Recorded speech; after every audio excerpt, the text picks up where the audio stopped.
Hello and welcome to Shoot the Hostage with me, Sarah, and my partner Dan. We're a movie podcast and we cover 8 films per season on a specific theme. Now, we swear, we chat major spoilers, and we occasionally cover triggering topics, so please do use listener discretion. If you like what we do and want to support us, consider hitting 5 stars on Spotify, or maybe subscribing or even reviewing on your platform of choice. We also have a Patreon with a free tier for lineups and updates, and 2 paid tiers with extra content and early ad-free uploads. Right, on with the show.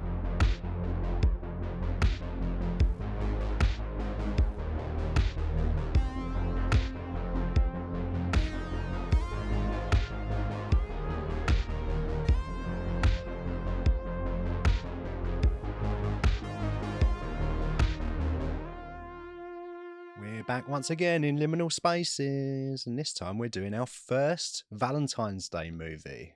That's true. It's our first rom-com. A very sweet little, nice, sweet-natured, heartwarming tale where people are in love. And nobody disappears. Nope. And all of the mysteries are solved, and it's a complete story, and everyone is happily ever after. We all get closure and go home. Really pulls on your heartstrings, this movie, doesn't it? No, that's not what's happening. We are in fact covering Picnic at Hanging Rock. Yeah, we're going for a picnic at Hanging Rock. We're going for a picnic in the 70s near a rock. Sounds great. It's our second 1970s movie on the bounce, Sarah. What's wrong with you? What do you mean, what's wrong with me? That's expected. Sorry, why did you choose another 70s movie? Why do you think? Because you like it. I do. Great. It's probably my favourite movie decade. I know that about you. You do. You also love Australian movies. I do, yeah. I have a real soft spot for Australian cinema. This is another one of those. Yes. Peter Weir, in fact. Peter Weir. It's our first Peter Weir movie because we haven't covered Witness. Witness. Oh, yeah, we were going to try and watch Witness. Yeah, I know we were. We always try and watch Witness. We've yet to watch Witness together. I always think about watching Witness. Then why haven't we? I think of Lucas Haas in that toilet. Not in that way.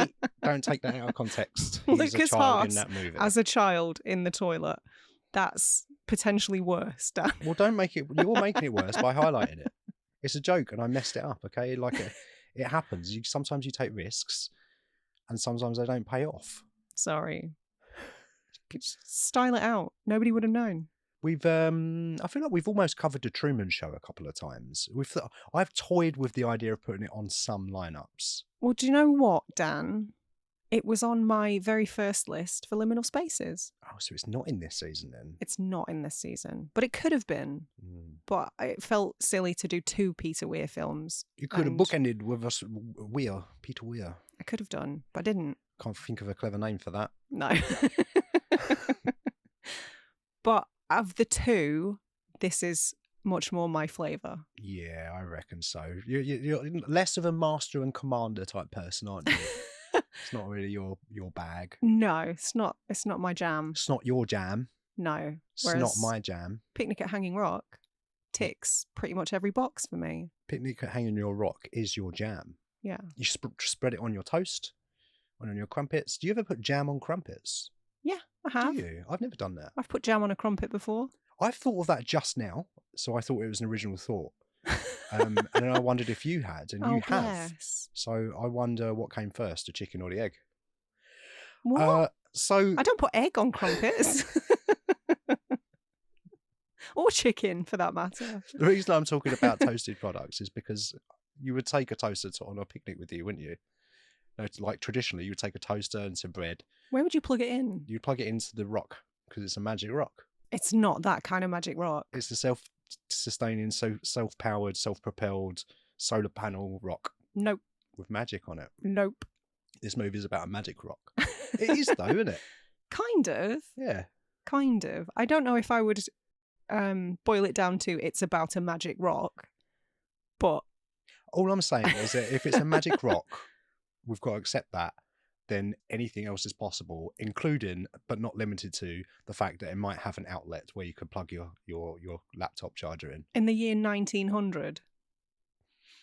Anything is possible when you have a magic rock. Laptops in the year 1900. Oh, that's the crazy part of this story. It's a magic rock. You can do anything you want. Yeah. So this is another first-time watch for you. Oh, yes. Yes. Good Lord, it isn't it? Just a first-time watch for me. Can you imagine me putting this on my own? No. Can you imagine me putting this on the television on my own and then switching it off after 35 seconds? Yes. Yeah, that's probably what I would have done. You wouldn't even stick it out if I wasn't there I making don't. you. Do you know what? I might have just got to the DVD menu and then it goes. I'm like, no. Are you going to be haunted by the score for this film? You love it. I can't get it out of my head. That's You not the same as love loving it. You know it by heart. Oh, Sarah, this is our second Jackie Weaver movie. It is. Oh, yes. First being Animal Kingdom. Australian Animals. Wait, what? Remember that joke from season 2? Yeah, sorry. Yeah, No, I it's don't callbacks. remember that joke. It's callbacks. From 12 seasons I ago. thought you was going to say 12 years ago. Feels like It it. does. I was going to say that. You're in my head. Stop copying my thoughts. So, There you go with your putting jam on your crumpets and everything, and now you're copying my other thoughts. well, in fairness, that's a thought I had decades ago. You've got an answer for everything, haven't you? Yeah. I'm sick of it. What's gotten into you today? I don't know. I think this movie's gotten into me today. It's made you weirder. It's made me weirder and sassier, I think, today. Yeah. But we'll see how the rest of the show goes. Maybe I'll get my concentration cap on. Sorry, I'm stealing that from Adam Buxton. Okay. And have a good conversation. Great. Conversation coat. That I made that one up. Yeah. Yeah, that's the original thought. Yeah, second Jackie Weaver, first Peter Weir, which you said. First time watch for me, but what about you? Because I'm curious to know, because you have the Second Sight DVD of this. Yes. It's Which- quite old. 2004-ish, 5-ish. I know I've owned it for about 15 years. Do you get it new? I think so, yeah. Okay, so it's probably older than 2005-ish then. No, do you know what year it is? It's 2007, isn't it? Nope. Yeah. Incorrect. It's almost as if you travelled via a rift in time. You see, that's what I was doing, a clever joke about time travel Sure. and magic rocks. That'll come back up again in conversation, if I remember. Okay. I love it when we do that. Listeners like, oh, I wonder if they're going to mention it. Put a pin in that, Yeah, Dan. we're probably not going to mention it again. Oh, no, So- I will. I'll try. So when did you see it? I saw this film, probably would have been about 16. You were 16 years old. About, yeah. Ooh, and do you remember your experience with it? I know I loved it from first viewing. I knew you would say that. Well, yeah, because why would I watch it a second time? True, but also, well, I don't know. Sometimes you'll watch a film. No, I do. and Yeah, you're right. I swear, like sometimes I'll come into a room and there's a film on, and I'll be like, "But we didn't like this." You're like, yeah, but I'm trying it again, and it'll finish. I go, "Did you like it?" You go, "Nah." So I've- you do it. I've watched Scott Pilgrim 4 times. Yeah, And I I know. still, maybe I've gone up half a star, but I still don't love that movie. I've Yeah. tried so hard. In fairness, the last time we watched it, because it was like, Dan, you've got to watch this. Well, because 'Cause you've I've never never seen it, yeah. Yeah, I'd never seen it. It didn't look like my cup of tea. So, but it was one that I wanted to get to eventually. I just didn't fancy it. So I think that was probably more my fault. But should we talk about Scott Pilgrim versus the World instead? No. Did you know that Captain America's in that movie? I did. Did you know that Captain Marvel is in that movie? I did also. Do you know that Captain Birdseye is in that movie? No, he's not. Correct. 1 point for you. Oh, there's a point system Yeah. now. Fuck. I'm winning though. I've got 1 million points. You've got 1. Did you start with 1 million? Yeah. Is that one of the rules of the game? I started- start at 0. Yeah. I don't like this game. I've got a handicap. I know. Stop That much it. is obvious. Can't say that anymore. You're the one who said it. I didn't say it. You said it. You said it after me, and that's what I'm talking about. That time that you said that. So you loved it then, 16 years old, watching this movie, crossed up, arms-legged, in front of the television with the VHS. Yep. DVD at that time, maybe? Probably not. 98? Maybe. I think it was on TV, you know. I had Blade on DVD. Good for you. So you watched it on telly with adverts and everything. Probably, yeah. Okay. That would just make this movie even longer, wouldn't it? I think. Oh, you're letting your feelings about this film shine through already. Yes. Oh, I've given the game dear. away. Well, I did say at the end of last week's show that I didn't think this was really going to be up your street. You gave me fair warning. I did. Yeah. I did. I tried to explain what was going on, what this film was about, the vibes. I did say I didn't think you would get much out of it, but hopefully you would appreciate it. Yeah, I mean, we'll get to it, but I wouldn't say that I didn't get anything out of it. I would say Okay. that it was an interesting experience. It's been interesting to think about. It's almost a complete story, which is a step up above last week, of course, with Messiah of Evil, which is not a movie. Oh, come on. It is a movie, thanks to the editor. Listen, go listen to that show. Bang up job, full respect to the editor. You can't polish a turd. And I coined that phrase here today. But you can roll it in glitter. You can do that too, and you coined that phrase here today. I'm not staking my claim on that. No? No. I'll take the royalties for both then. Royalties? Yeah. You're just making shit up today. If you're thinking about saying either of those two phrases, then you have to write to us. You have to sign up to our Patreon. You have to sign up to our Patreon. You have to buy the rights off of us, which are £1 million per phrase, per use. And if you're already an existing Patreon member, then you should have read the small print. Yeah, it's your fault for skimming the terms and conditions. This is based on book. It is. This is a big old based on book that we're doing. We do loads of these. We do a lot of based on book. I think the last one was American Psycho. Total Recall? Is that big? Oh, of course it's based on book. Is that a book or is it a novella? I know they're thin ones, aren't they? The Philip K. Dick ones. I don't know what you would refer to it as, but yeah, I forgot it was Philip K. Dick. Of course it is. We're going to edit all of that out and just say, if you say again, you'll say, that's the only thing based on book, and I'll say no, also Total Recall. So you go now. No. You really? I'm not a performing monkey. All right. I'll just go. Also, Total Recall was based on book. Now let's move on to the next section. Seamless. Yeah. We'll get it together in the edit. Right, and don't do any laughing because sometimes that comes over to so you can't. So it's hard to edit it. How many points are you on now? 1 million and 2 million. 1 million and 2 million, Yeah. Otherwise known as 3 million. That's how I say 3. And how many points do I have? -5 because you keep asking questions. We're here to have a conversation. That's true. You can have your 5 back. You're back on 0. Oh, thanks. Wonderful. 3 million to 0, in case you weren't keeping up. You might catch up. Oh no. Might all change at half time. I feel like I'm on the big fat quiz of the year. This is chaotic. And the scoring system is unclear. No, the Russell Brand is less likely to be on this show, which is a good thing. Less likely, I'll say. Yeah, it's true. He is less likely to be on this show than the big fat quiz of the year. Well, he won't want to be anywhere near me. I'm over 40. I'm not a 16-year-old girl. He won't be anywhere near me because I think he's a cunt. There's a swearing warning at the start of the show. It's fine. Yeah. Let's talk about the movie. Let's talk about the book. Oh, the book by Joan Lindsay. Right, now we've done that. Let's talk about Oh my God. I'm going to need you to pick a direction and stay I'm so in it sorry. for a while. Deep breath. 1967. Yes. My mum was 1 year old. We don't need to know that. No, it was 1967 is when the book came out, written by Joan Lindsay, Yes. who's a peculiar woman, was a peculiar woman. She died, I think, in 1984. Okay. And now I don't use that in a pejorative way. Like, she seems cool, just unusual and weird, and that's fun. Well, we watched the documentary. Was it Dream Within a Dream? Yeah. The title, I guess, was inspired by those opening Edgar Allan Poe lines from the movie.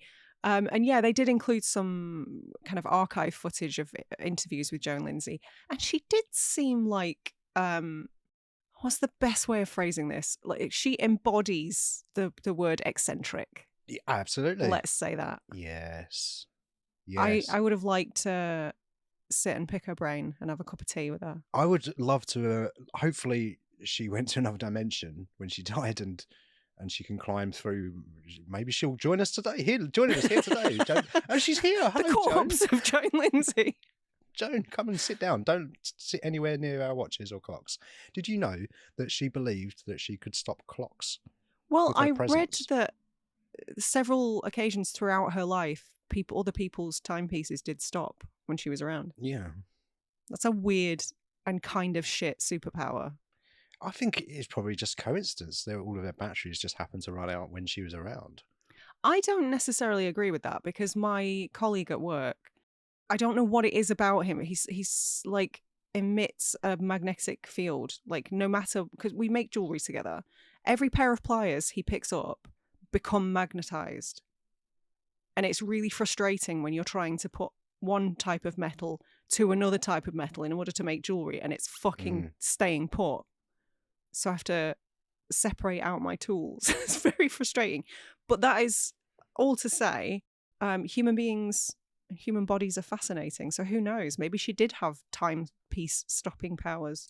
See, yeah, I assumed that it was all nonsense, but now you've provided the evidence. I've provided one bit of anecdotal evidence. Yeah. Which, if you look at the internet, is also known as evidence. True. Yeah. Let's go with that. So you're saying the two worst people for you to go into business with were Matt and Joan Lindsay. Yeah. But luckily I only went into business with one of them. Yeah. Yeah, that is a good thing. Yeah. Yeah, that interview, because we, as you say, we watched that documentary and it had little pieces of footage from an interview with Joan Lindsay. They've got that full interview on the Second Sight DVD as well. Did you watch the whole thing? Yes, I did. Okay. It's about 15 minutes. And a lot of it was her being very vague on the plot of the movie, which is a big thing. And they went into that on the whole documentary, didn't they? And also about the time, stopping stuff, and a bit of background information about her being an artist and a painter and that sort of thing. And she seemed very humble as well. She's sort of said, like, I'm not the greatest writer or whatever. And I think Picnic at Hanging Rock was quite big. I understand, obviously. Yeah. It got adapted into a film in a rather like unusual way as well, with how the actual thing got going. Well, somebody else owned the rights before. Was it Patricia Lovell? Yeah, Patricia Lovell. Who bought them, who was the executive producer. Yeah. Somebody else owned the rights before that. And it was I haven't verified this, but I did read online it was a 16-year-old filmmaker who owned the rights initially. He had actually started to make the film, and apparently some of that footage does exist as DVD extras on some editions of Picnic at Hanging Rock. I believe he was going to call it Day of St. Valentine, which is interesting. But yeah, I'm guessing the rights lapsed and Patricia Lovell was able to secure them for $100 for a 3-month period. What? I know. God, right place, right time. Yes, very much so. Yeah. And she went on to executive produce Gallipoli. Was that after this movie? That's Peter Weir as well, isn't it? Yeah. Yeah. Yeah, it must be after this movie, because I think this was her first executive producer credit. Right. Don't look that up, because I haven't.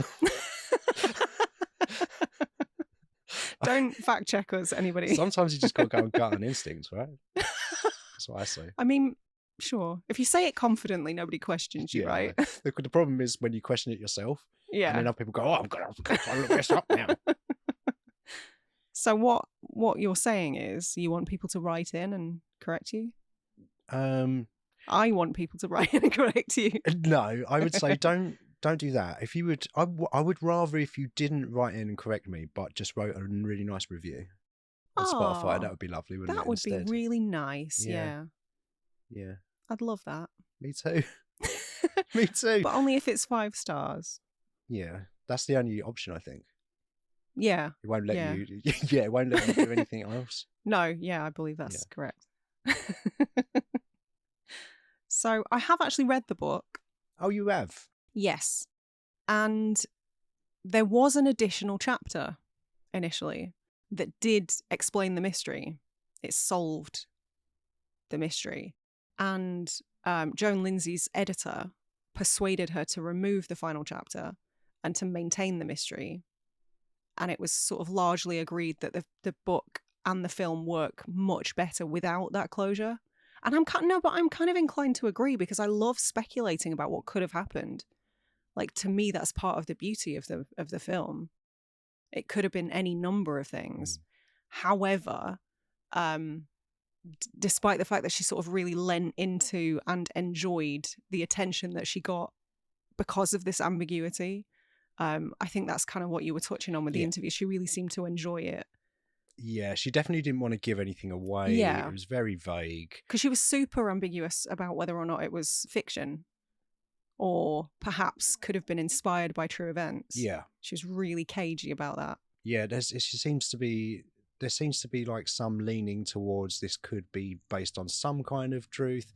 Not that there's magic rocks necessarily, but you don't know that. I don't know. There could be something that happened in her past some traumatic event which would inspire this story. It's definitely not a true story as it stands. I know that much because some nerds online actually checked, and the 14th of February that year would have been a Wednesday, I think. Right. Not a Saturday. Okay. And rocks aren't magic. And you don't know that. Okay, I don't know that. You're right. Stonehenge might be magic. Nature is a wonder, Dan. Do you know anything about the rock itself? Well, he started with wrestling, didn't he? And he did that for quite a while, became really big. He had a catchphrase, "You're about to sniff what the rock is cooking." And he did that eyebrow thing where he did the eyebrow up, and he did that song with Wycliffe Jean. And then he went into acting, I think. Did that movie Pain and Gain, which was the Michael Bay joint. And it got kind of critically praised at the time, but I think when you look back at it, it's not as good as you think it is. And also it's got Mark Wahlberg in it. You've gone too far with the joke now. You can carry on. You can keep going and it might circle back to being funny again. I could do this all day. Do you know anything about the hanging rock, Dan? I know that it doesn't even look like it's bloody hanging. I don't know why. It's sitting. Yeah, I don't know why it's called hanging rock. I did do a little bit of research. Apparently, in geological terms, it's a mamelon. Is it? It is. I thought that was a type of fish. A mamelon? Yeah. What kind of fish do you think a mamelon is? A really heavy one that sinks. So a rock. It's a floor fish. Seabed fish. Okay. Also known as a crab. A crab isn't a fish. It lives in the water. It's a type of fish. It's a crustacean. I think if you ask Neil deGrasse Tyson, he'll agree with me. How dare you? He's the keeper of all knowledge on planet Earth, Sarah. No, he thinks he is. He does weigh it in as well. Apparently, it's 6.2 million years old. Is it? Mm-hmm. Check its passport? No. I can't verify that. Carbon I wasn't dating. alive that long, so couldn't tell you. There's this person alive sitting next to it, like every year. It's like one. Yeah. Otherwise, how would they know? It gets to 10. It's like, I ain't got any fingers left. God, give me 6 million more fingers. Well, it's passed down. Right, like a... It's not just one 6.2 million year old person. The job is passed down. When they reach 10 fingers, they pass the job on to somebody else. Got you. And then you drink from that cup, the rusty old cup in the cave, mm-hmm. and then another knight comes and takes over for you that's gone over the magic bridge. Yeah. Brilliant. Sounds great. So 6.6 million years old, you say? Yes. About as long as this movie. How dare you? It's not even that long. I love this film. I know. We're gonna have harsh words before this is over, aren't we? It's in the Macedon region of Victoria. Mm. Patricia Lovell could never revisit because she became scared of the rock. Oh yeah? Yeah, because of how eerie the experience was surrounding the film, which I thought was interesting. Whereas the rest of the cast have at some point in their lives revisited. I'd go every day if I was in this movie. Would you? Yeah. Every day? Have a picnic on it. You just live at the rock. Just go and show everyone. I'd made a movie there. Thrust a screenshot in their face going, look, it's me. Yeah. You do that thing where you hold a photograph of the movie location up on the real location. Yeah. We could do that one time.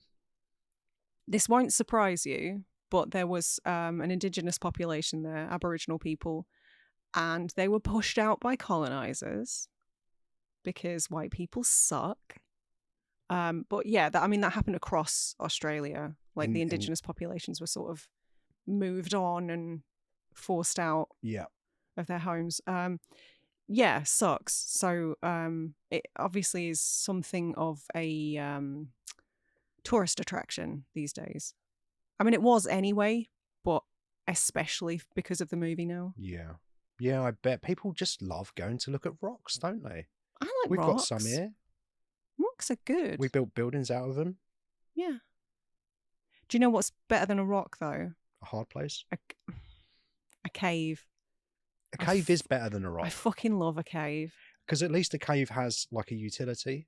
But there are rocks in the cave. A cave is a rock. It's a type of rock, but it's not like a bulbous rock like we're thinking about hanging rock. Like it's not an outie, it's an innie. It's an innie, yeah. So hanging rock is like the penis of the rock world, and a cave would be the vagina of the rock world. Now you're getting it. I do, yeah. That's how new rocks are formed. So 6 million years right, ago, baby rocks. yeah. An innie and an outie got together and they gave birth to hanging rock. Cool, we're on the same page now. It just happens to be a magic time distortion rock. Yeah. So I did read on Wikipedia. You're getting bored of this. Just moving on. Moving on without comment.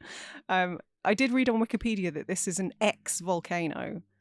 But I question that because I thought once a volcano, always a volcano. I think it's just inactive. Yeah. Like an extinct volcano, but it's still a volcano. It's just not going to erupt, right? I suppose the term I only really know is dormant. Dormant, and that yeah. just means it's gone to bed for a while. It's hibernating. Well, no, dormant means it could become active again, whereas this one couldn't. It was just deactivated. Yeah, it's offline now. Right. I believe. Okay. So the magma kind of cooled and congealed and formed those three sort of, I don't even know what you'd call them, points that you see at the very top that are featured prominently in the movie. And more information available on the History Channel, which you can get a discount on if you use code SHOOT. No, you can't. No, you can't. Don't. This is a comedy podcast. Don't sue us, History Channel. Or alternatively, we could do a sponsorship with the History Channel. Yeah, we could. Why not? It wouldn't be super relevant. Do you think what they show on the History Channel is always relevant and actual history, or do you think sometimes it's made up stuff about ancient aliens? Well, no, because Vikings was on the History Channel. Oh, that's a TV show. That's a mostly fictional TV show, yeah. It's about a culture that existed, though. Well, Ragnar Lothbrok existed. Anyway, no, I'm not letting you derail this again. Stop it. How dare you? But they do talk about the age of the rock in the film. Not Dwayne, before you say it again. Say nothing. Okay. But yeah, they throw around a few different ages, and I think it's Miss McCraw, the teacher that Miss goes McGraw, missing. Yeah. She's great. I like Miss McGraw. McCraw. McGraw. McCraw. McCraw. Yeah. McCraw? McCraw. I like Miss McCraw. I'm going to edit all that out. Okay. I'm going to start from here so it's clean, so I sound right. I like Miss McCraw. I'm going to do that again. I like Miss McCraw. She had a thin banana. That wasn't worth it, was it? Is that why you like her?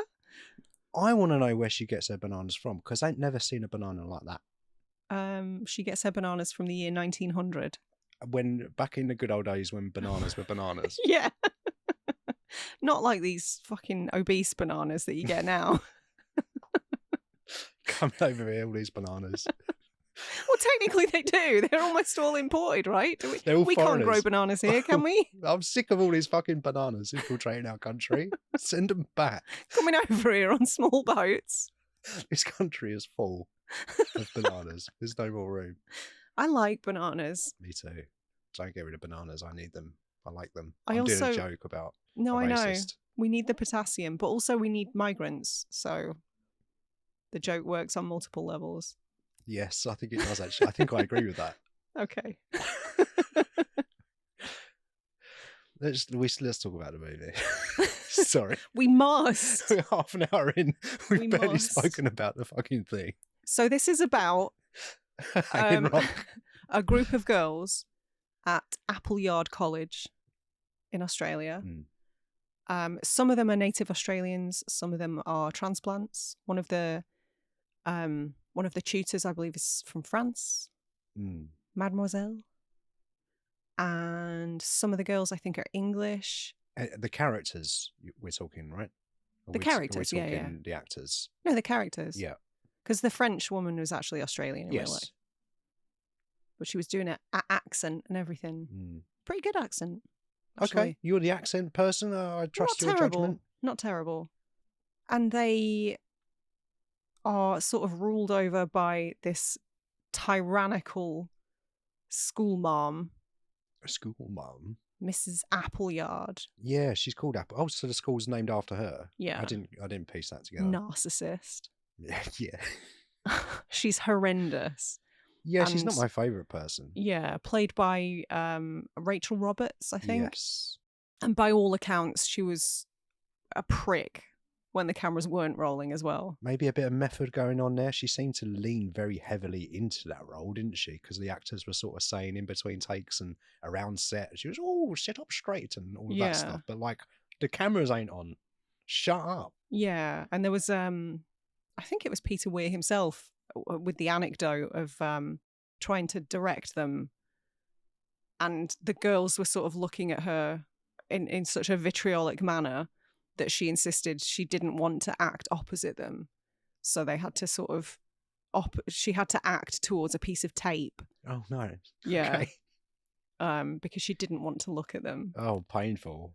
Yeah. So she seemed like a bit of a yogurt. A bit of a yogurt. Yeah. Okay. Bit of a weapon. Don't like her. And she was, she didn't like the wig that they had for her either. No, they did in the documentary. They spoke for about 15 minutes, I think, about this the wig situation, getting the great her wig drama. Yeah. Shipped over because she insisted on having her own wig.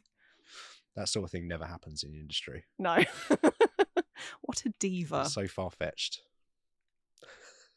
Yeah, and they go for a picnic. It's Valentine's Day. You sort of get the impression that this is a very rare outing for them. That they're quite sheltered. I mean, it's in Victorian times, and those motherfuckers were repressed as hell. So it's not a huge surprise that they're sort of segregated from the rest of the world. And yeah, I this mean, is one of the rare outings they get. It does feel like a British film in a way, doesn't it? I mean, yeah. I guess because what you touched on earlier with the fact that you've got the British people going over to Australia at that time or whenever it was, I don't know. So it has that feel, and then you've got the private school kind of feel and the traditional kind of literature and all of that stuff feels very English, I guess. And just like the harshness of the teaching environment. The harshness of the teaching environment, but also you said the word earlier, the repressed nature of that, and that's quite a British thing. Yeah, stiff upper lip. I think so. Yeah. So I guess it does feel quite English, this film in some ways, and maybe the Englishness and the Australianness, which is a word I've just made up just then, and cool. The royalties, there's contract in the post. Okay. The way those two things merge, I think, is quite interesting. Like the class stuff that seems to have been introduced that presumably didn't really exist there, with the relationship between Michael and Albert. I thought that was quite interesting. So yeah, clash of cultures, I guess. Yeah, definitely. Is the part there that sticks out to me, and particularly with the, like you mentioned, the setup of the school. But they do go on their picnic eventually, and I'm glad, because it was 10 minutes into the film, and I'm thinking, are they having this fucking picnic? And what are they taking? There was not a scene where they were packing for the picnic. And whenever there's a movie about a picnic, I insist on a picnic packing montage. You wanted a scene of somebody putting a number of thin bananas into a basket. Yeah, ideally, yeah. And a big heart-shaped cake. Yeah. Or just some crisps, some chocolate spread and some jelly tots. That would do me. Bloody hell. That's your picnic? That's my picnic, baby. You're absolutely going to get diabetes. I'm not. Not going to happen. You say that, but I still remember your face when I woke up one morning and was like, why is there like 3/4 of a chocolate cake that you bought yesterday missing? And you looked very sheepish and also quite queasy. I was queasy for 3 days, but it was worth it, damn it. It was beautiful. Very intimate moment between me and a chocolate cake. I'm glad to hear it. But the only picnic foods I saw at this gaff is the banana, and I was very disappointed. Somebody had a sandwich. And a sandwich. It was That's a Victorian sandwich, though. Yeah, but sandwiches are like the picnic food, aren't they? Picnic sandwich. Yeah. Yeah. I mean, not like now, where it's just picky bits from M&S. You just go to M&S, don't you? You just get 10 trays of plastic. Yeah, just packets of Scotch eggs and falafel. Yeah. The good thing is, though, you don't need to plate them up or anything. You just like pick up the thing, and because it's plastic, they bend, and you can just pour it straight down your throat. And it just goes straight into your body. You don't even have to bother with tasting it or anything like that. So what you're saying is modern remake of Picnic at Hanging Rock when? They did remake it, didn't they? Yeah, but it wasn't a modern remake. Oh, right. It was still set in 1900. Got ya. So you're talking contemporary setting, Picnic at Hanging Rock. Yeah. Okay. That rock is... How old's that rock now, though? It was 6.2 million years old, but how old is it now? It's still 6.2 million years old. All right. The picnic is an interesting scene. In the documentary, didn't they say that that was a scene that they were thinking about whipping out? Really? Or severely cutting down, I think. And I was surprised because I was like, that's your main thing. That's your bread and butter. Yeah, I mean... That's your sandwich right there. That's your sandwich. I mean, I must admit, like, I wasn't terribly excited by that scene. It did seem to sort of go on for a while, and that's just says more about me, this film, I think, is that I was very bored watching it, but that's just a me problem, I'm afraid, and I've had to think about it more, so hopefully I had more things to say. So although I wasn't a huge fan of that particular 10 minutes in this movie, I think you have to have it. It's kind of like the juice is what this whole fucking thing's about. Agreed. It's called Picnic. If there was no picnic, I would have been furious. You don't find out what happens and there's no picnic. You'd have been one of the initial American audience members. Yeah, that's right. Who were very angry, apparently. What the fuck is this? Well, one of the higher ups, the American distributors or I don't know, producers or something. The Official Ratings Board of America. Nope. Orba. Nope. But yeah, one of the higher ups in America watched it and was so angry that there was no resolution to the mystery that he threw his coffee at his TV. He was irate. I kind of love that. Yeah, that's a very funny image as well, isn't it? Yeah. And that amuses me. I'm glad that people are getting that annoyed about it, to be honest. So now you're happy with the mystery remaining open. I love this movie. I think it's so good. It's so great. I love that it exists. And although I didn't have the greatest time watching it, I genuinely am glad it exists and it's very unique and interesting. Okay. And we'll maybe touch more on that. But and influential. A bit influential. But the idea of someone watching it and then getting angry at it is brilliant. Yeah. It deserves its existence just for that, I think. But going back to the picnic then, because I think that's the first time where you picked up on a scene and you went, look at that. You nudged me and went, look at that. Isn't that beautiful?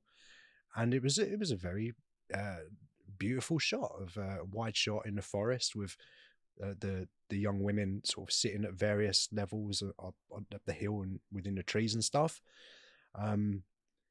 Would you say that's your favourite shot of the movie then? Yeah, it looks like a painting. It is beautiful. You've already said this sort of lounging at the base of the rock amongst the trees and everything, and just like the dappled light that's coming through the trees. Oh, it's gorgeous. It's absolutely gorgeous. And the word that's thrown around so much in reference to this film is ethereal.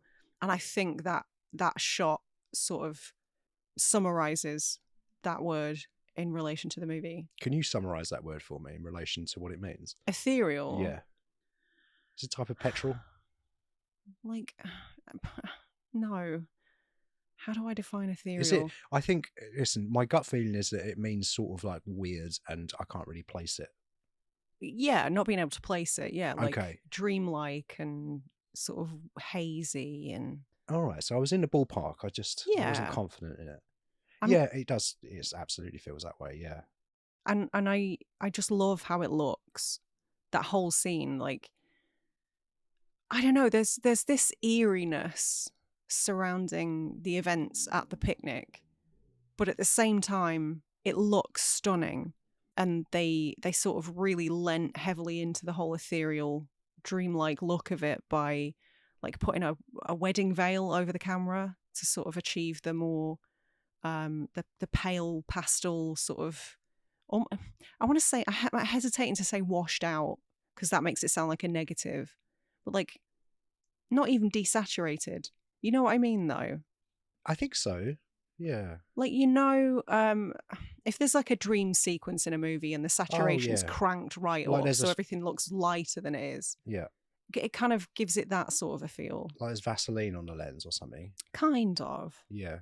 But in a more unique way, I think, than the old Vaseline trick. Well, they said, didn't they, that they had to utilise a lot of creative solutions because the budget was so low. Yeah. The story is so weird. Like, how are we going to communicate what we need to communicate? And the answer was, things like that. The way that you're shooting, a lot of the sound. They used that the sample of the what's the thing? Was it an earthquake? Yes, earthquake. Earth shakes. I was going to say. I was halfway there. I couldn't figure it out because it almost sounded like wind, like this weird sort of droning. Sorry about that. I didn't think you could hear that. Yeah, it's like a weird droning noise. But it wasn't until we watched the documentary where they said it was the sounds of an earthquake. Yeah, which make total sense. So they had to use a lot of techniques like that, and that does make it interesting, at least to think about and like appreciate what they did or had to do on such a. I guess that's the interesting thing, isn't it? Like we do a lot of first-time features for directors, and this wasn't Peter Weir's first movie, was it? But it was his first proper... He was so young. Like 20, was he 29 or 29, something? I think. That's crazy. This feels like such a mature film for a 29-year-old to make. Yeah. I think, anyway. Very confident. Definitely, yeah. But another technique that I really loved is something, again, that they talked about in the documentary, was the, like they played around with frame rates quite a lot to achieve like an almost imperceptible slow-mo effect during some scenes. Yeah. And obviously they are almost imperceptible. They're not imperceptible because I had noticed them previously, but I didn't really think about it too much. And hearing them explain it and how they achieved it was actually really fascinating, and contributed to my overall feeling of the film in ways I didn't really realise before. So that was super interesting. But again, that sort of lends it that dreamlike feel. Yeah. Like it's almost like, is it really real? What's going on? Yeah, it's another vibes movie, isn't it? Oh, again, very much so. From last week. It's it has a lot in common with last week's show. I think it does, I think this is sadly the vastly superior film. Agreed. But I think they're both quite similar in specific ways. I agree with that also. This is great. What a fun time we're having here. You say a thing and then I'll say, you say something now. Hi, Dan. I agree. I agree with it. That didn't really work, did it? No. Okay, go again. There's another shot. I can only remember seeing it once. And again, we're talking 70s. You know how much I love a split diopter. This, like, to me, a split diopter shot is when like one subject is on the left of the frame and another subject is on the right of the frame, and they're using some sort of filter over half of the camera, half of the lens, to achieve that the effect where they're both in focus. Right. And there's like a sort of hazy line in between them, delineating them. Whereas in this, there's a shot where I think it's Miranda is in the foreground in focus, and you can see all the girls behind her on either side. She's in the center of the frame, and there are girls either side of her, way, way back, and they're in focus too. And I don't know how they achieved that, but it looked phenomenal. Okay. Stunning. That really stood out to me. Yeah, that's not something I noticed, but I'm not looking out. I barely notice when diopter shots happen, to be honest with you. You have to sort of nudge me and go, look, it's a diopter shot. Oh, look, it's almost a fetish for me at this point, so I spot them a mile off. I am getting better at them, because I'd never heard of the term until we met. Sorry. But I didn't notice that, but that's interesting. I wonder how they did do that. I know, I'm desperate to know. Lots of glue, I expect. And they have to use like crisps and stuff, don't they, to stick the lens together, because it gives it that binding. Crisps. Crisps and glue, yeah. Crisps and glue. Yeah, you heard it here first, and you'll never hear it again anywhere else because it's bullshit. But if you use the concept, you owe Dan money, I'm assuming. Yep, that's how it works here. Residuals, that's how we get the lights to stay on here. Thank you. You're welcome. Let's continue. What's next? Should we talk about a movie? Let's talk about the movie. Let's go. I'm really excited. Oh my God. So, kind of mid-picnic, when the girls are exploring the rock, so the film opens with text that sort of tells you that on Valentine's Day in 1900, some parties of a picnic excursion go missing. So you knew up front that something that, they were going to go missing. Did you have any expectations at that point? When that writing came up, and I had a feeling that they were going to go missing. Yeah. And that's all I knew. Based on the fact that they told you that. Right. That's cool. all I knew about this movie. I knew there was a rock probably in it. But I didn't know anything about it. And a picnic. I knew I knew you told me I probably wouldn't like it. Okay. I knew it was called, it had a rock in it, but it's not The Rock. No. Modern remake, but Hanging Rock is The Rock. Dwayne The Rock Johnson. Yeah. Yeah. On Alcatraz. Okay. So they're on that rock as well. And picnic at Hanging the Rock. Yeah. But they're also, it's a meta thing because he's actually Dwayne Johnson. He's playing himself, but he's doing a remake of Rock of Ages as well. Oh my God. On the island. I don't love that. But Russell Brand's not going to be in that one. Good. He's less likely to be in that one. So we watched this film partly on DVD, which stopped working halfway through. Yeah, I forgot about that, yeah. So we were forced to switch to Shudder for the second half. So we watched two different halves of different versions of this film. I think it's important to note. There's a theatrical cut and there's a director's cut. Yes. And the director's cut is shorter because he took footage out. Yeah. Which some of the cast were angry about. Yeah, and it's not the way you would expect it. But some of the cast were annoyed about that. Yeah, which I agree with because, well, I don't know. Look, it's still the director's movie. The director gets to do whatever they want. If he'd sort of insisted on revoking the original cut and replacing it everywhere with the director's cut, then I might have been miffed. But because both are available, it's fine. Yeah. But because we watched it on Shudder, obviously Shudder is a horror movie platform. Do you struggle to reconcile this as a horror movie? No. It's a PG certificate. Is it? Yeah, it's... I suppose so, yeah. There isn't really anything in it that's unsuitable for like a family audience. No. Other than children would be bored stiff. You see Jackie Weaver's neck? Oh my God. How saucy. It's this is I'd just put this as a straight horror movie, to be would honest. You? Yeah, I don't know what else I would call it.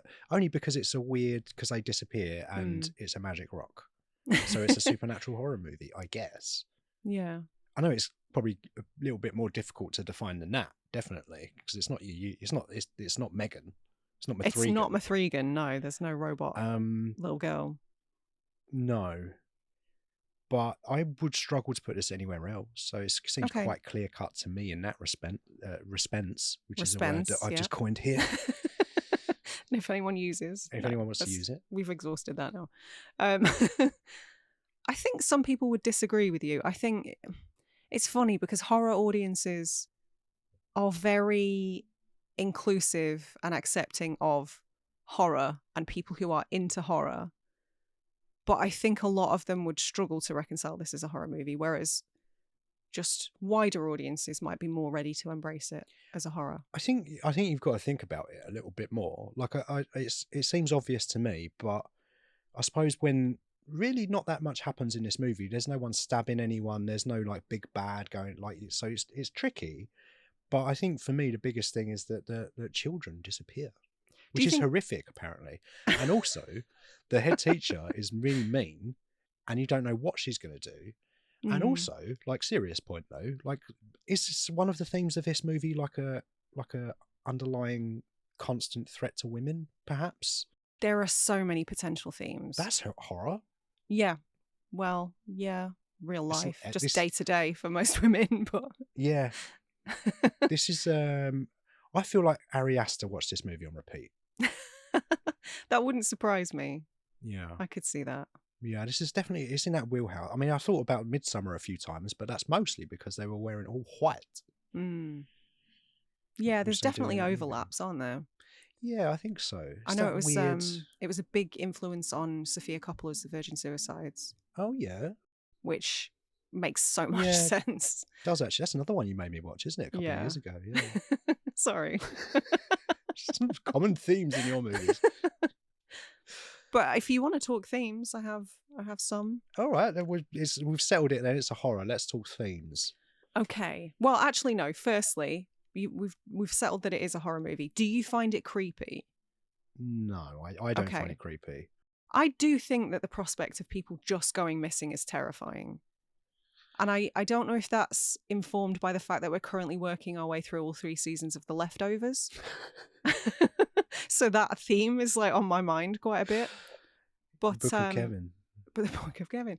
But it's interesting to sort of speculate about what would happen in like a mass disappearance event, but also like just the notion that anybody you know could just vanish into thin air. That's terrifying for the remaining survivors. Like, if you knew somebody who vanished, that then becomes a reality, and it's terrifying. I can imagine this movie being quite triggering if you know anyone or have had experience with that kind of thing. You know, if you know someone that was abducted or that just went missing, like you probably would relate to this, because especially without answers. Because you don't. I've always thought about that. You know, those people that go through something like that, and when you never get answers, how do you ever reconcile that in your brain? I guess you just don't, or you just have to accept, learn to live with it. You accept that you're never going to know. I guess that's the acceptance. But I've always found that aspect interesting. So yeah, some of the themes that I want to talk about. You've already talked about we touched on like Victorian repression, which I think is pretty prevalent throughout the whole thing. You've talked about potential threat to women, like the constant sort of I don't know, like lingering threat that's always like at the back of your mind. Time is a big one. I mean, to say that sounds obvious, what with the clock stopping and stuff like that, but the conversations in the first half about, I don't know, Miss McCraw kind of having that conversation about effectively saying how insignificant we are in the grand scheme of things. You know, quite existential stuff for teenage girls. Yeah. But I love that. I love that conversation. Doesn't someone ask Miranda if she's wearing her watch as well at one point, and she says, "No, I'm not." Yeah. She says something like, I don't like hearing the ticking above my heartbeat." Yeah. And I wanted to bring it up because I wanted to ask you what the fuck she meant by that. Oh, because watches for women back then, Miss Appleyard had one, I believe. They sort of were pinned as a brooch, so it would have been above her heart, quite literally. Oh, right. See, I thought she maybe had her arm in a cast or something. Right, that thing elevated at all times. Yeah. Okay, but they mentioned time again there. It's definitely worth bringing up, isn't it? Yeah, but also, there's something there. How much time passes over the course of the movie? Honestly, I'm not sure how long they're missing before Irma is found, because there's the whole subplot that is kind of completely removed from the film. Irma and Michael, yeah. It's only really hinted at in the version that we saw. It's much more, if memory serves, it's been a good few years since I've seen it, but if memory serves, it's more fleshed out in the miniseries that came out a few years back. But yeah, they really skim over that. They really gloss over that. But presumably they've, you know, been able to meet and form a relationship. So I would say months. Yeah, I guess so. It's not clear. It's not very clear. No. She was missing for a little while. So, I mean, logic would suggest that it can't be any more than, 2 days that she's missing initially because of food and water, which you need. Unless there was a load of thin bananas lying around in the basket. Well, I think when he found her, she'd been missing at least a week. Okay. Which is why it was so unusual that she'd been found alive. Oh, so she went into the time portal then and then got spat back out and like decided to return home or something, because she doesn't want to talk about it, does she? Well, she claims not to remember. Yeah. So maybe aliens mind wiped her. Maybe she got the nebulizer from Men in Men in Black. Black, yeah. Maybe Tommy Lee Jones was like, right, you work in the post office. Yeah. And that's it. That's what happened. You've cracked it. Yeah. You don't need to read the final chapter that Joan Lindsay put out in the 80s. I'm not going to read the final chapter, but I do want you to tell me what the final chapter said, though, at some point. We will. We'll talk about that before the end. Obviously, another really bold theme is, I guess in a similar way to films like Carrie, the burgeoning sexuality of young women, teenagers, especially in such a repressed society, especially when they're segregated for schooling and don't really associate with members of the opposite sex. Like, I think there's definitely a lot going on there. Like this sort of almost like a simmering tension. Yeah. But also there's the kind of the implication that Sarah is in love with Miranda. Is there? I think so. Okay. I mean, she says that she loves her at the start. Remind me which one Sarah was. Sarah was the orphan. She was the only one who didn't go on the picnic. Of course, she's Albert's sister. Yes. Right. Okay. Because I can only remember women in relation to men. Right. So, silly me. I should have known. Yeah. She's John Jarrett's sister. Mick Taylor. Mick Taylor from Wolf Creek. Wolf Creek. Yeah. Yeah.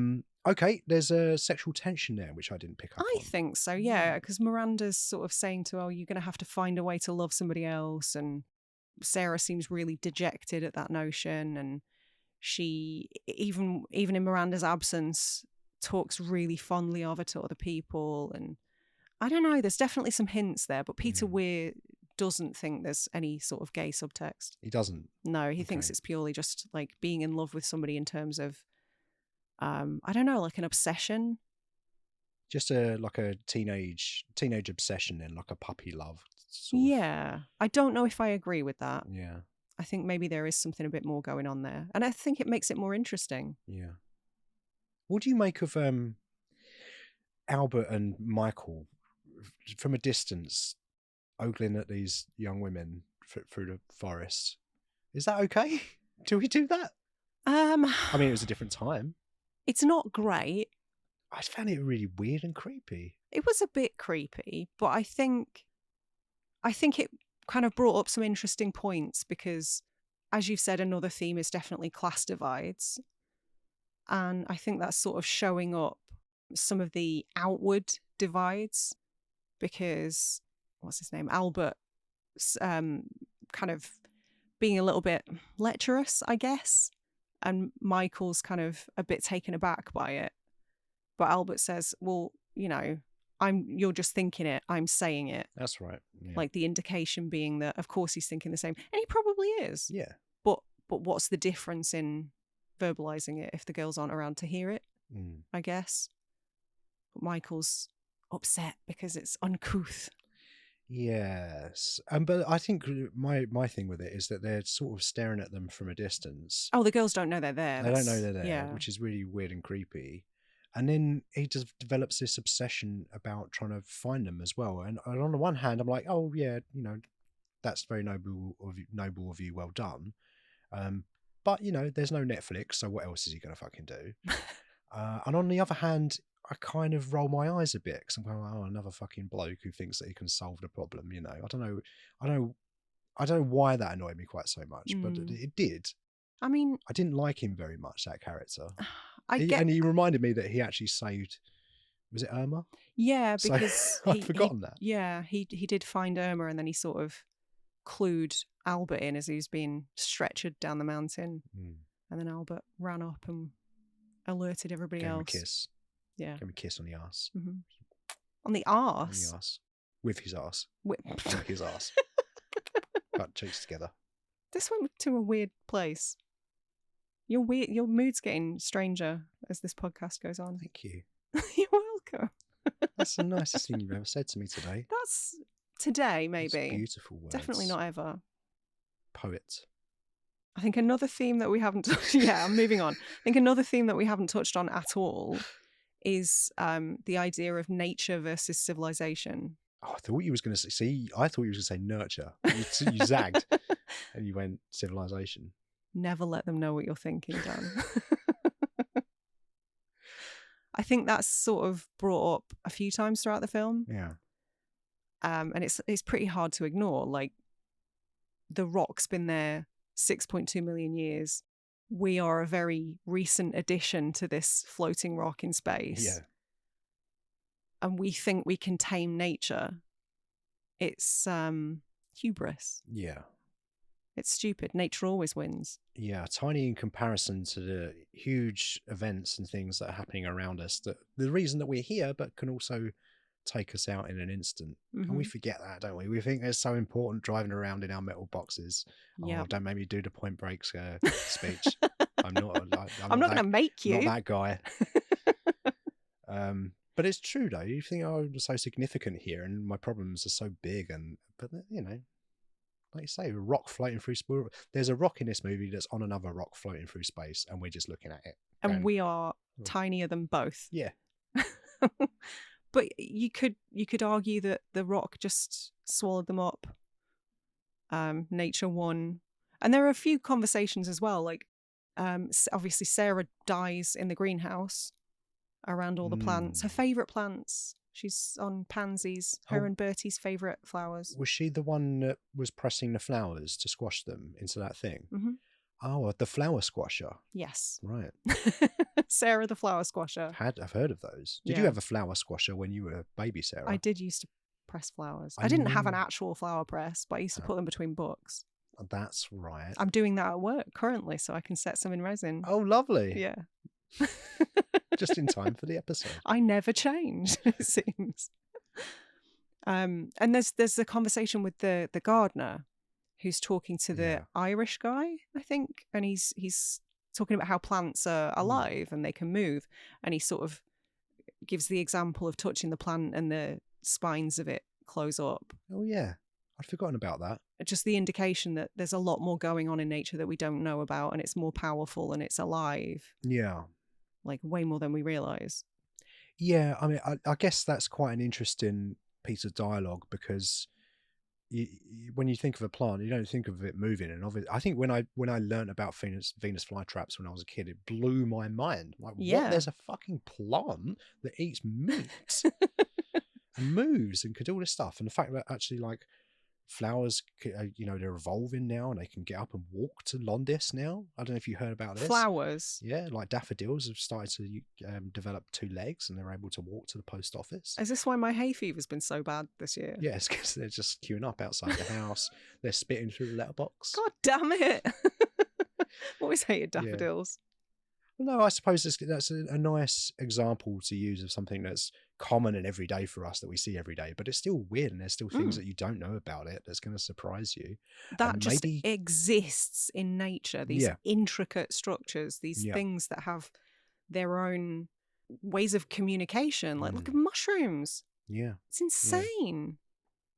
Yeah. It's insane. So I think that is probably one of like my favourite themes, but also the one that I always come back to is just the after effects of a tragedy.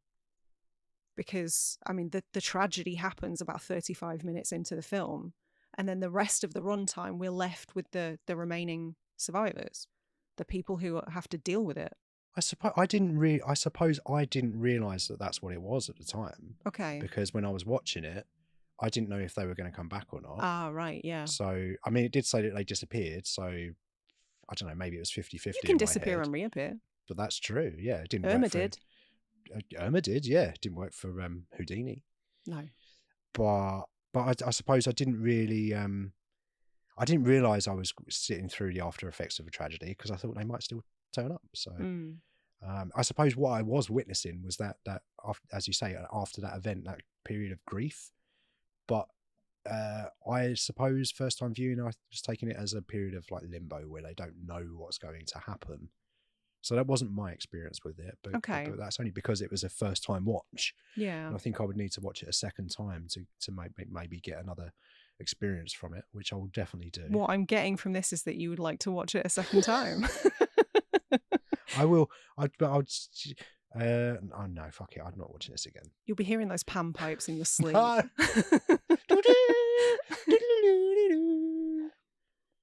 Stop it with the pan pipes.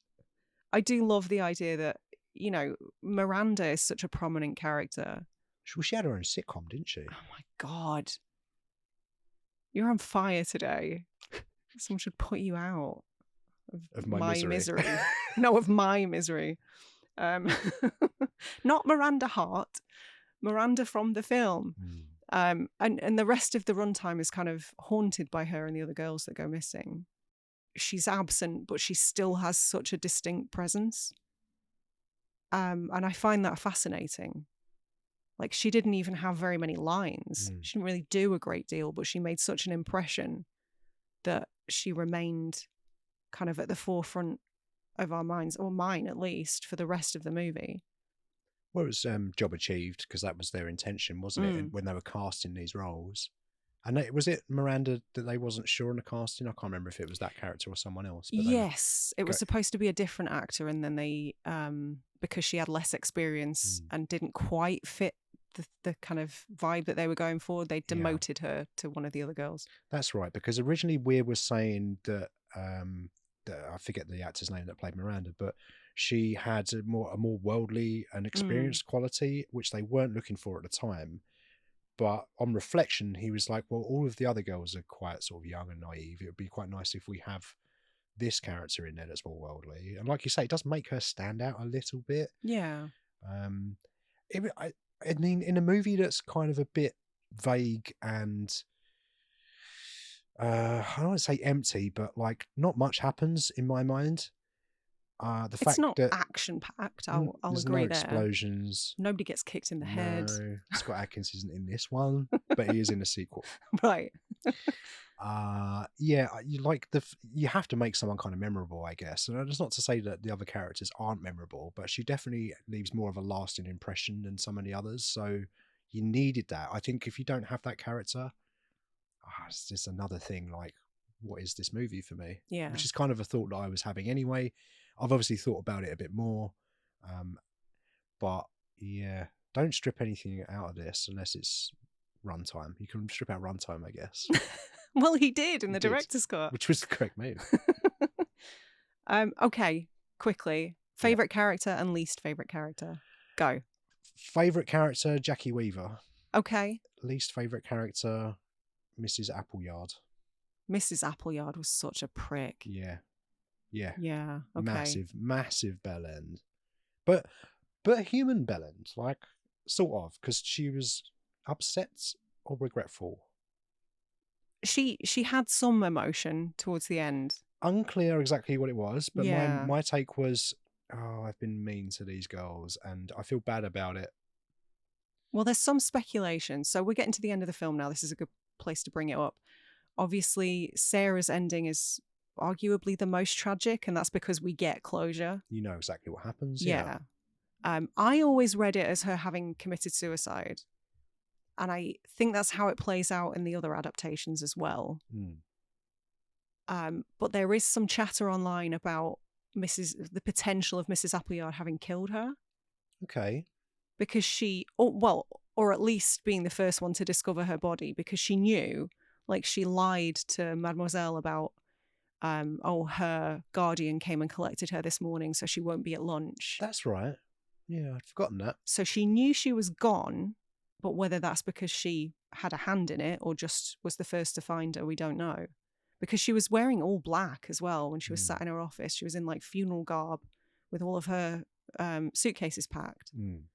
So there was a tipping point for her. She definitely had some sort of emotion. Yeah, I suppose it's unclear. I mean, it didn't occur to me that she would have killed Sarah. I don't feel like I saw anything that would give me the idea that that's what happened. No, that's not my reading either. It doesn't spell anything out for you. So I guess on the one hand, like, anything is possible, really, in a good way. And also that's what's kind of frustrating about it for me in this particular movie. But I assumed that she jumped into the greenhouse, and that was the end for her. Yeah, it's so tragic. It's so sad. That's the thing that stays with me after the credits roll. Yeah, for sure. I mean, the central mystery obviously is there, but just, I don't know. It's horrible, that conversation that you see Bertie having with Michael, at which point you realise that, Albert is the Bertie that Sarah's been talking about. Sarah is the sister that he mentioned at the start of the film, having been dragged up through the orphanage with. And they're so close geographically, but couldn't be further apart in many ways. And him sort of telling Michael about the dream that he had where Sarah appeared to me, and tragic. Yeah, because it's definitely a horror because there's also ghosts in it. True, yeah, kind of. Dream ghosts. And yeah. they cut out a ghost. That's true, yeah. Yeah, Miranda literally haunting Michael. Yeah. I kind of wish they'd kept that in, you know. That's quite a striking image in the deleted scene that we saw. Yeah. No, it's unusual for them to do it that way round. Usually you're adding stuff in a director's cut rather than taking stuff away, so it's very refreshing. They should do that with all of Blade Runner. Release blank discs. How dare you? Could not disagree more. I thought you were going to say at least like every Blade Runner DVD actually has Denis Villeneuve's sequel in it instead. Yeah, 2049. The only one that matters. The only Blade Runner movie that matters to me in this house. Oh my God. Get out. No, I live here. I can't. And we're doing a podcast, Sarah. Like, should we just, like, we could just end it, I suppose. Bye.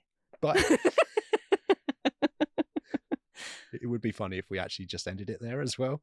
But like, if we cut out the buyers and just let it be silent for half an hour. Okay. So that you keep listening. And you think they're doing a bit. They're going to come back any minute. Doing a bit. Yeah. So we've sort of reached the end now. Yeah. Tell me what happens. Yeah, I was going to say. Tell me what happens. I want to know. In the chapter that was published in the 80s, I think it was almost exactly 20 years after the original novel was published. Oh, they published the chapter. So it was released as a standalone book. Yeah. But because the additional chapter was only 12 pages, the rest of the book was scholastic texts about it and theories and, you know, additional material from other people to pad it out. Yeah, so a collector's edition. Yeah, so Amazon can make that coin. Yeah. And not get 1-star reviews because it's 12 pages in 1987. 10 Easter eggs you missed from Picnic on Hanging Rock.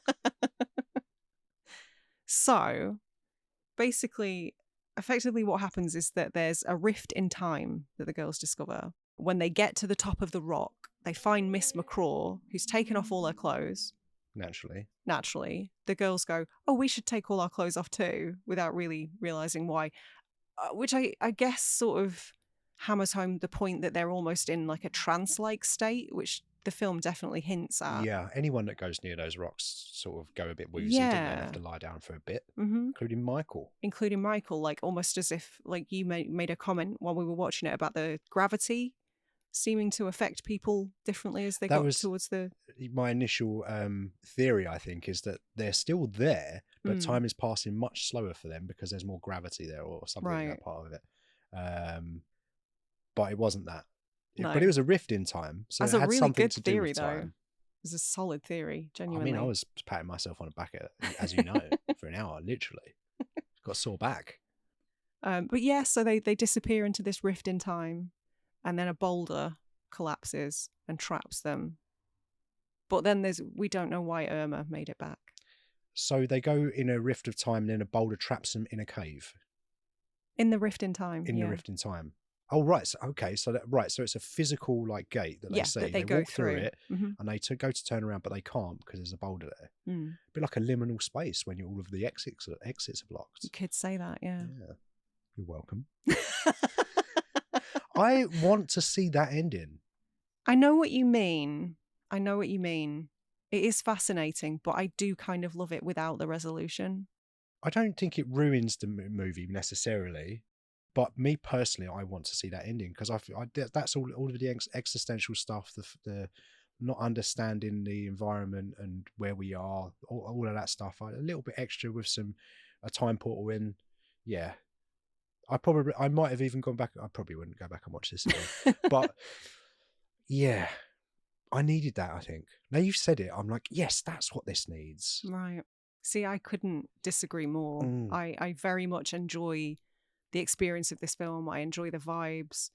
I enjoy the liminality of the whole thing. And I don't need the resolution. If anything, it makes it way more haunting because we never find out. Yeah, there's an argument for that, and that's obviously how it makes you feel. I can't argue with that. Yeah. Interesting. But I want to see the portals. What I want is portals to open up, and then a really familiar Avengers tune to come on. And somebody to go, on your left. On your left. And then I'll cry. You're an easy mark. So you didn't love this film, but has it put you off watching any other Australian new wave cinema? Any perhaps outback horror? I think I'm probably going to give it a while, I think, before I venture into Australian cinema. I enjoy it a lot. There's some classics in there. I like a lot of Australian humour. Some of the Australians are some of my favourite people. I love Harold Bishop. But Lou Carpenter not so much, because he bullied Harold Bishop, called him Jelly Belly, and we don't like that at all. Lou Carpenter. Harold Bishop disappeared. Prick. Was he up Hanging Rock? Harold Bishop went to Hanging Rock. This is interesting, right? He went through a rift in time. He did go through a rift in time and lost his memory. And his trumpet. And joined the Salvation Army. Wow, we've figured it out. There you go. Yeah, solved. You like putting on Australian movies, so I'm going to leave that to you to put on Australian movies from now on. But do I like them? Yeah, love Mad Max. Well, it may not be the last Australian movie that we cover this season. That's all I'm going to say. Yeah. Okay. So there may be some more iconic Australian new wave coming before the season closes. But it is the last movie from the 70s that we're covering. Probably. Maybe. Okay. We'll see. Okay, we'll find out, I guess. Yeah. But next week, not the 70s. No, next week's the 90s, isn't it? It is. Yeah. But we're doing your favourite director whose films you don't like. Which means, obviously, we're moving on to David Lynch. It's our first David Lynch movie. Yeah. We're covering Lost Highway. Looking forward to getting into this. There's a wealth of YouTube videos and stuff where David Lynch is explaining exactly what happens in the plot of his movies. Yeah, I bet. So there's lots to dig into. Yeah. He was, notorious for explaining everything. Over-explaining, in fact. Over-explaining his movies. Yeah.